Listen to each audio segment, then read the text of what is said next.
Welcome back to First Take. In a turn no one predicted, the Celtics find themselves down 0-2 in their series against the Knicks.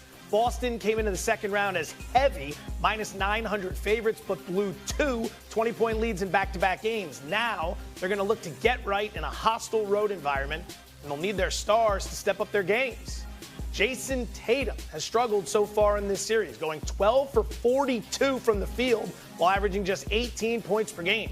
Tatum's 29% field goal percentage in the first two games of this series is his worst percentage over a two-game span in his career when attempting at least 40 shots. Tatum took accountability for it yesterday. I take full ownership on the way that I've played in this series. And, can't sugarcoat anything. I need to be better. And, I expect to be a lot better. I take responsibility for us not at least getting a shot up at the end of the game. Oh, yeah. Show just got a lot more handsome. What's at stake for Jayson Tatum tomorrow in Game 3? Guys, SA, I always like to be my authentic self, so I'm about to keep it 100 on this. The last couple of days, I've seen a lot of trash. I've seen a lot of slander. I've seen a lot of BS. There's a lot of people out there questioning the legacy of Jayson Tatum. And just let me say for the record, his damn legacy is cemented. Is it complete? No, it's not. But we are talking about a guy who's an NBA champion, a four-time All-NBA first-teamer. We're talking about a guy who's an NBA Conference Final, Eastern Conference Finals MVP, and a guy who has the most 50-point games in Celtic playoff basketball history. So seeing people out there talking about, well, this is what Steve Kerr was talking. This is the narrative. That's BS, man. Stop. Lose me with all that. Is there room for improvement from Jayson Tatum? You're damn right there is. I am not absolving Jayson Tatum of his poor play. Obviously, you saw the numbers. 29% from the field, 25% from the three-point line. But the last series, my man did average 31 points per game. So is there a lot to compete for him to continue to chase the next iteration of his legacy? Sure. But people out there that try to tie these loose-ended narratives, Stephen A., about, he's so passive and he's not really the guy that could be the face. Just leave me with all that. He's having two poor playoff performances. Yes, he could have shot the ball in the last play. Yes, he should have drove the ball in the first game. Is he in his own head? You're damn right he is. LeBron James has had moments where he's been in his own head. Michael Jordan has had moments where he's been in his own head. Now, I'm not putting him in the same bucket as those two. They're obviously on a different level. But we keep acting like Jayson Tatum is some softy out here who hasn't accomplished anything. What is the media trying to do? I understand the Celtics are favored. They're down. But is there something for him to prove? Yes, there's always something for Jayson Tatum to prove. He is competitive. He is fiery. He shows it in different ways than Anthony Edwards. But I'm not going to allow people in the media to discredit this man's resume because his resume is damn impressive, Stephen A. It's damn impressive. Well, for the audience's perspective, you clearly ain't talking about me. Because 24 hours No, I'm not talking about you. No way. Not you, brother. Not you. Because 24 hours ago, I was arguing with Kendrick Perkins. I didn't want to hear anything about legacy. The man is a champion. He's been to 2 NBA Finals. He's been to 5 Eastern Conference Finals. All right? He's a full-time All-NBA first-teamer. I don't want to hear that about legacy, especially when he's already got a banner hanging in the rafters for TD Bank Garden above the parquet floor. Having said all of that, Jay, I totally agree with you for the most part. I didn't have a problem with the Steve Kerr thing, though, only from this perspective. I knew that he deserved better. In other words, to not play is one thing, but for somebody to walk up to this quality of play and say, I don't know if I'm going to be able to find time for you before the game even begins. It's something that I struggle with. Me and Wendy have gone back and forth with that because I thought he deserved better than that.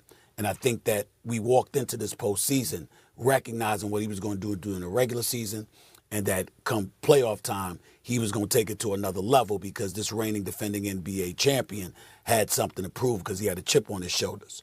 In other words, we expected better from Jayson Tatum. Jayson Tatum just expected better from Jayson Tatum. Against the Knicks in 4 victories this year, 4-0 against the Knicks in the regular season. He averaged 33.5 points on 53% shooting from the field and 48% from three-point range. He has annihilated the New York Knicks this year until the playoffs began. And nobody, you can't find me a basketball mind on this planet who thought that the New York Knicks would walk into Boston and be up 2-0 after departing from Boston against the defending champions. Nobody saw this coming. And so because it's here, now we get to look at certain things.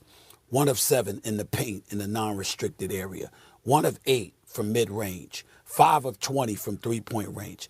2 of 14 on all shots in the fourth quarter and overtime. 1 of 7 in clutch time, okay? So I'm looking at all of these things and I'm like, what the hell is going on? We know this is not going to last. It can't last. But say for the sake of argument, it did last. What I tried to explain to everybody yesterday, the Boston Celtics have taken 100 three-point shots in 2 games. They've missed 75, the most in the NBA history, over a 2-game stretch. They missed 75 three-pointers. 48 of those shots have been uncontested three-pointers. And for the audience out there, uncontested is a defender is either 6 feet or further away from you. Basically, nobody's within 6 feet of you. They've had 48 of those shots, and they've shot 25%. They've hit 25% of those. So they're just missing. For some reason, they just can't find the ocean right now. I don't believe that's going to last. But if it lasts, we need to say why. It's not about choking. It's not about panicking. It's not, oh, my Lord, your legacy is tainted forever. It's nothing about that. It's just that for a series, if you have that many open shots and you're missing those open shots, you just miss it. And that's what we are to deduce from all of this. Joe, do I want to get dragged into the Tatum Olympic thing again? Yes. I don't really want to do it. Do it. I don't want to do it. Yes, you do, Wendy. He and I have gone back and forth about this for months. We understand. It's a new meme. The Olympic thing has nothing to do with this. The Olympic thing was a matchup situation against Serbia. He played in the other 4 games. It was only against Serbia. It has nothing to do with what he's doing in this series. It's not a vindication for Steve Kerr. It had to do with a matchup against Serbia in an international game where Serbia started 3 7-footers, and it's a 40-minute game. Okay? It has nothing. I see people connecting this, like, giving Steve Kerr credit. Nothing to do with it. Are the Knicks the Serbia of the NBA? No. Hell no. Stop, Joe.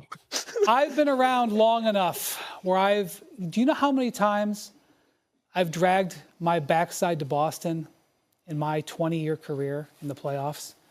So many times. And over the last 6 or 7 years with this particular group, do you know how much time I've spent with this team? And I can tell you that I've seen Jayson Tatum at the absolute bottom, and I've seen Jayson Tatum at the absolute top. I've watched him drop Game 7s at home.